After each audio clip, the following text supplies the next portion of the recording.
What's up, guys? So Despicable Me 3 is the third installment in the Despicable Me trilogy, and it's also the fourth installment in the Despicable Me universe, if you're including the Minions film. And this one yet again stars Steve Carell. We have Kristen Wiig, Miranda Cosgrove, and Trey Parker from South Park is in this as well, playing the villain Balthazar Brat. And the story of this film is, well, there are quite a few stories of this film, more like subplots. This is a film with a lot of subplots that never there's really a main story that's harnessed on, you know, that's focused on. You have a lot of side plots, and one of those side plots being Gru realizes that he has a twin brother named Drew, also played by Steve Carell, so he goes out to see him. Another side plot of the film is Balthazar Brat, and he's this villain, and you know, he was part of this TV show, and he was a younger kid, and he played the bad guy, but the show got canceled, so now he is still kind of living in those days, and he still thinks that he's this bad guy, and he's immature, and he could just, you know, it adds for a lot of comedic relief to the film. But he's our villain of the movie. Definitely better than the villain from the last movie, that macho guy, or whatever his name was.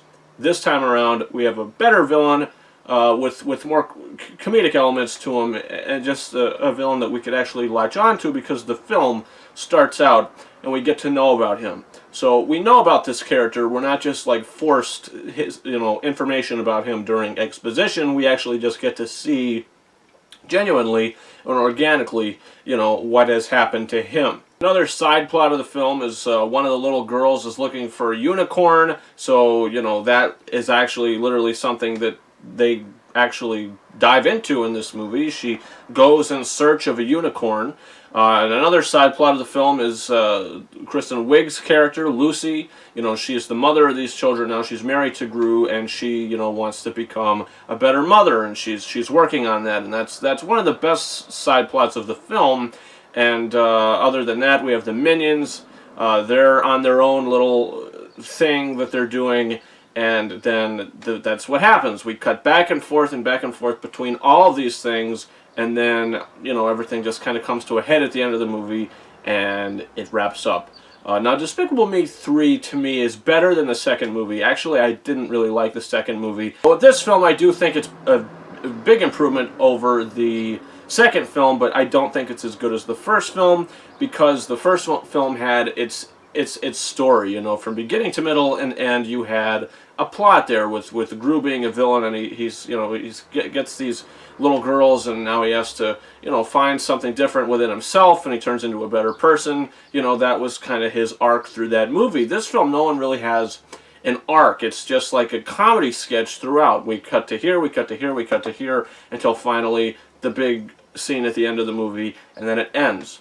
Now, I will say this, the last scene of the film, without giving away any spoilers, the last scene of this movie is really unnecessary. I would say like the last maybe 50 seconds of the film, 40 seconds of the film, what they decide to do, the filmmakers, what they decide to do with one of the characters, I just didn't think it was necessary, because the film didn't warrant an ending like this, because we never really 100% cared about any of the situations at all. Only about, you know, we know these characters from previous films. We don't really care about the mission and the journey they're on now, but it is an entertaining, fun ride. So I don't think this is a bad movie. It does have enough entertainment to it, enough humor to it. The animation is great, and you know, you're never bored. The movie does fly by fairly quickly, and I didn't love it, and I didn't hate it.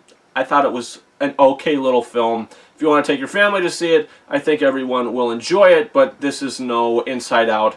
This is no Toy Story. You know, this is just a movie that you go to and you leave, and it's a fun little time. But if you're expecting something, you know, with a great story, you're not going to get that. But you are going to have a fun time. Overall, I'm going to give Despicable Me 3 out of 5 stars. Guys, comment your thoughts in the comments. What did you think about the film? Do you plan on seeing it? Also, you can subscribe to this channel. I have reviews for Transformers: The Last Knight, Wonder Woman, Baby Driver. All those reviews are up on this channel now. Plus, reviews coming in the future. We have Spider-Man: Homecoming, War for the Planet of the Apes, Dunkirk. Very excited about these movies. A whole bunch of movies coming out that I'll be reviewing. Guys, you can follow me on Facebook and Twitter. The links to those are in the description of this video. You can also follow me on Snapchat at Ranking72 and on Instagram at KingOfRises131.